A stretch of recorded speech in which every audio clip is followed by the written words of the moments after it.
Bismillahirrahmanirrahim. Assalamualaikum warahmatullahi wabarakatuh. Sebelum kita memulai pelajaran pada hari ini, terlebih baiknya kita membaca basmalah terlebih dahulu agar pelajaran hari ini mendapat berkah. Bismillahirrahmanirrahim.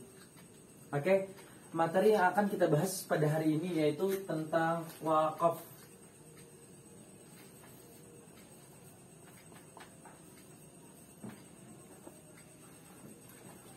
Hari ini kita akan membahas tentang wakaf. Yang pertama kita akan membahas pengertian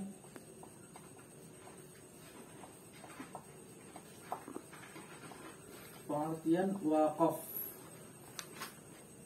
Wakaf berasal dari bahasa Arab yang artinya menahan.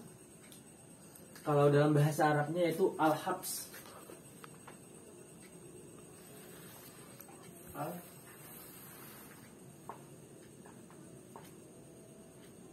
Al-habs artinya menahan dan berasal dari bahasa Arab yaitu al-man'u.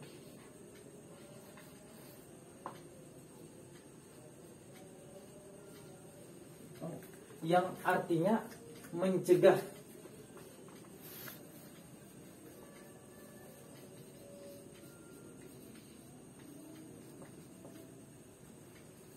Al-habs artinya menahan.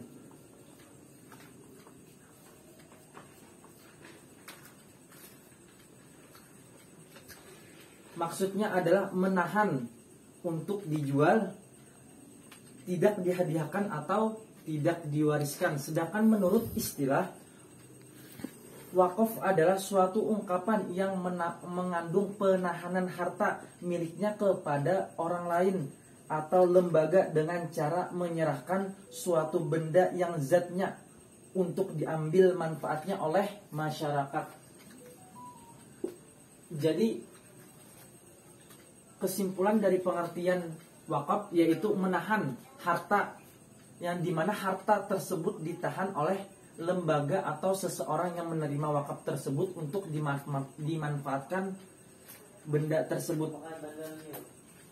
Kemudian untuk contoh,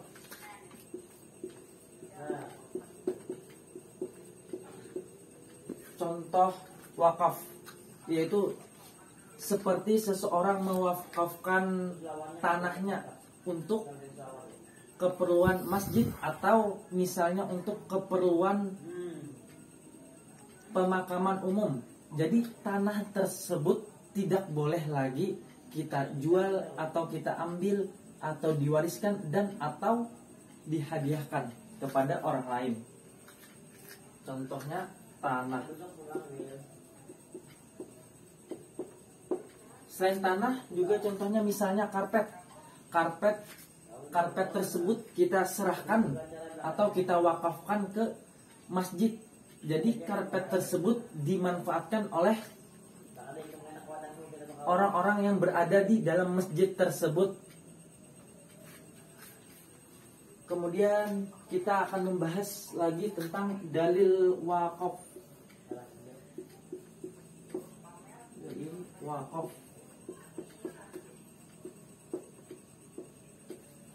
Dalil wakaf terdapat pada Quran surah Ali Imran ayat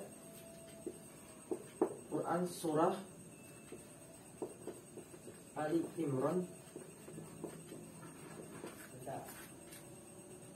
ayat 92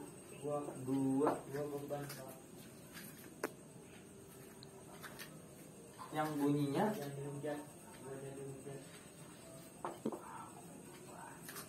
sana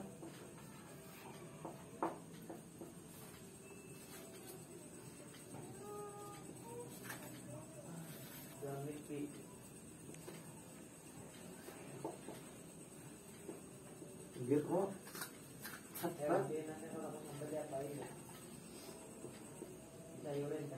hatta tunfiku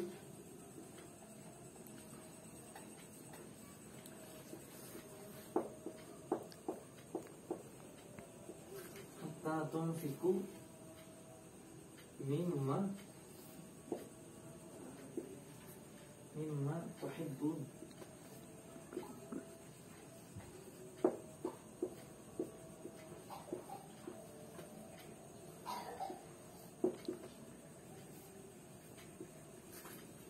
Tuhibbun wama tunfiqu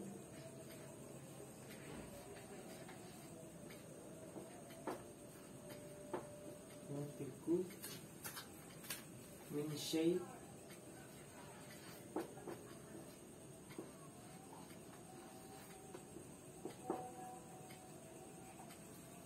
min syai'in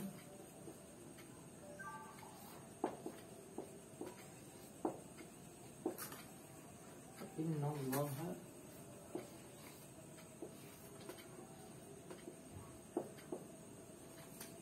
bihi alim.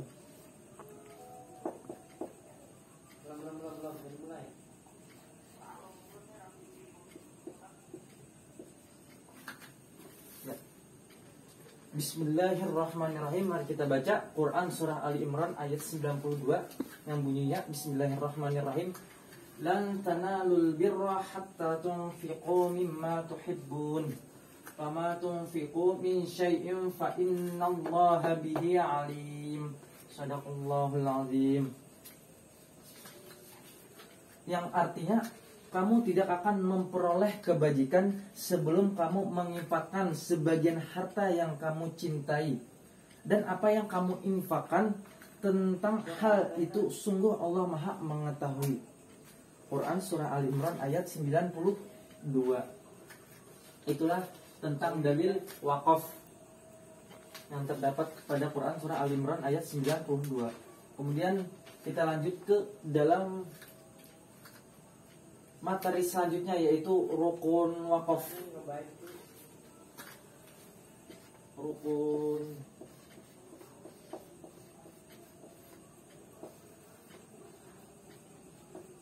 wakaf. Rukun wakaf ada 4. Yang pertama wakif. Yang kedua mauquf.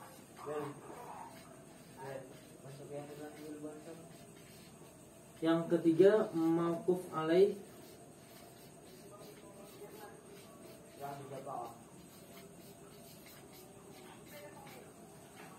Dan yang terakhir, yang keempat, yaitu lafaz.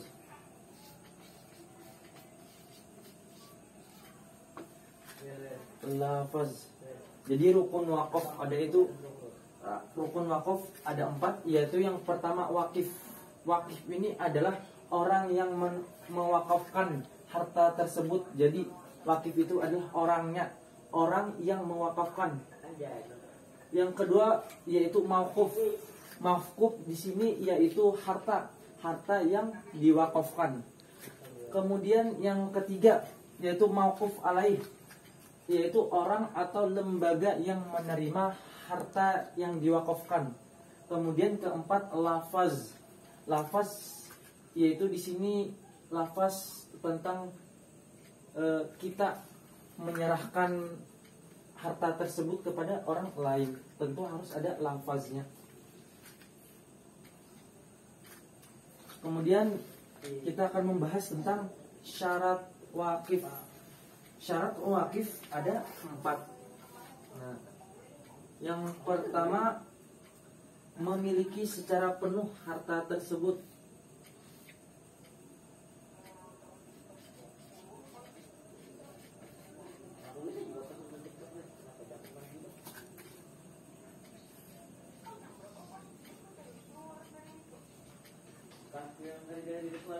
Memiliki secara penuh.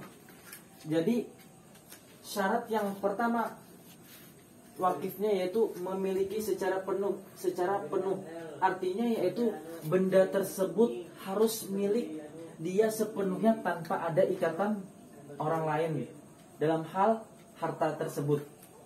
Kemudian yang kedua balik.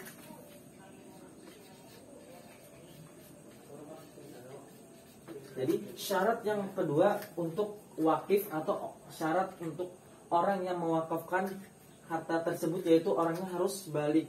Jadi tidak sah bagi anak-anak mewakafkan harta tersebut.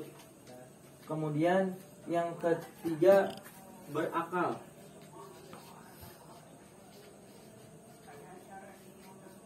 Tentu orang yang mewakafkan itu harus berakal. Jadi tidak sah bagi orang yang hilang akalnya seperti mabuk-mabukan, atau misalnya orang tersebut gila, jadi tidak sah. Kemudian yang keempat yaitu mampu bertindak secara hukum atau yang disebut dengan rasyid. Jadi pengertian dari rasyid atau yang dimaksud dengan rasyid yaitu mampu bertindak secara hukum, yaitu untuk orang yang bangkrut atau yang atau yang lemah ingatannya, itu tidak sah mewakafkan harta tersebut. Jadi harus kuat ingatannya, atau misalnya kurang lemah ingatannya, harus diwakilkan terhadap orang yang kuat ingatannya atas nama orang yang lemah ingatan tersebut. Kemudian syarat mauquf ada 4 juga. Kita sini. Yang pertama, berharga.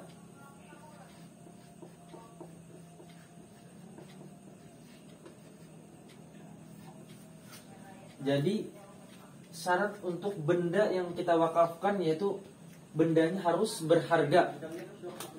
Tidak boleh benda tersebut tidak berharga atau yang tidak pantas kita wakafkan. Tentu harus ada manfaatnya. Kemudian mauquf alaih. Syarat yang kedua yaitu harta yang diwakafkan itu harus diketahui kadarnya. Misalkan kita ingin mewakafkan harta, contohnya tanah. Tanah itu harus ada ukurannya, seperti berapa hektar atau berapa meter, berapa jumlah tanah yang akan kita wakafkan. Jadi harus tahu luas tanahnya atau ukuran kadar tanah tersebut. Kemudian yang ketiga, harta itu harus milik orang yang berwakaf. Tentulah harta itu harus milik orang yang berwakif. Tidak boleh harta orang lain kita wakafkan. Jika harta orang lain yang kita wakafkan, maka tidak sah wakaf tersebut. Kemudian yang keempat, harta itu harus berdiri sendiri, tidak melekat dengan harta orang lain. Maksudnya di sini yaitu tidak ada sangkut pautnya harta tersebut dengan harta orang lain. Kemudian untuk syarat mauquf alaih, kita hapus dulu. Pengertian wakaf, hapus. Kemudian syarat mauquf alaih. Syarat mauquf alaih.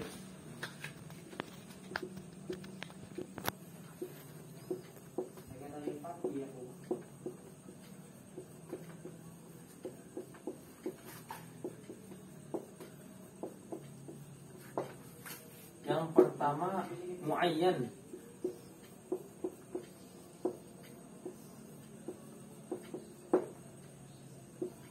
Kemudian ghairu muayyan.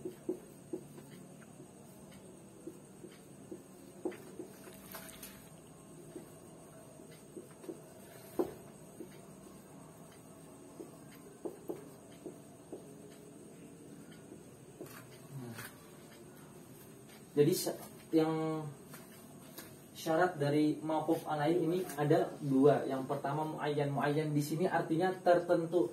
Maksud tertentu di sini yaitu kita bisa menyerahkan harta kita kepada 1 orang, 2 orang, maupun 3 orang, atau jumlah yang lebih besar dari 3 orang. Kemudian yang kedua, ghairu muayyan, tidak tertentu. Misalnya kita tidak mengkhususkan tempat ataupun orang. Misalnya kita mewakafkan ke masjidnya tersebut misalnya tidak kita tentukan. Nah, jadi masjid-masjid tersebut bisa memanfaatkan barang yang kita wakafkan.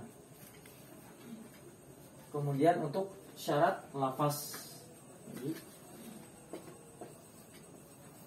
syarat lafaz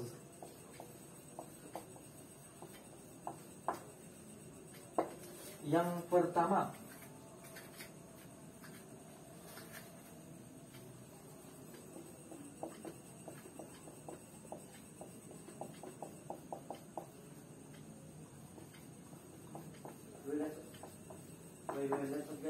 syarat lafaz yang pertama yaitu menunjukkan kekal.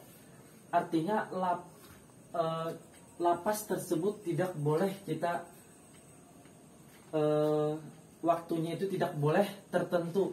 Contohnya yang tidak boleh yaitu misalnya kita ingin mewakafkan harta tersebut 3 bulan saja. Nah, jadi itu tidak boleh. Kita mewakafkan harta kita itu harus selama-lamanya. Kemudian yang kedua, ucapan itu dapat direalisasikan segera tanpa disangkutkan atau digantungkan kepada syarat tertentu. Yang singkatnya yaitu artinya yaitu tanjis. Jadi tidak boleh kita mewakafkan harta tersebut ada syaratnya.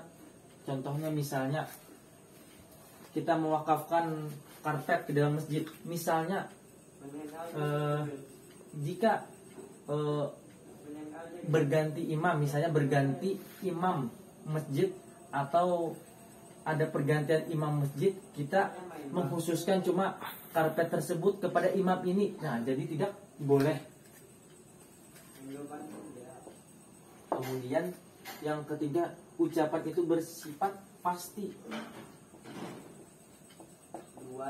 Jadi kita tidak boleh mewakafkan harta itu yang kira-kiranya itu tidak pasti. Misalnya kira-kira saya ingin mewakafkan harta saya, cuma belum ditentukan belum ditentukan waktunya kapan. Nah, jadi harus pasti hartanya ada, waktunya dipastikan, kadar dan ukurannya juga harus pasti. Tidak boleh tidak pasti. Kemudian yang terakhir yaitu ucapan itu tidak diikuti oleh syarat yang membatalkan.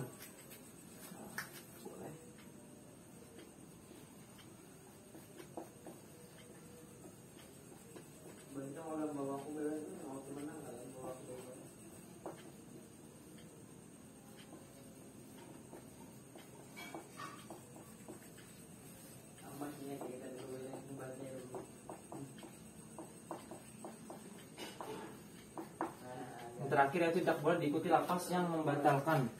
Misalnya kita ingin mewakafkan harta kita. Contohnya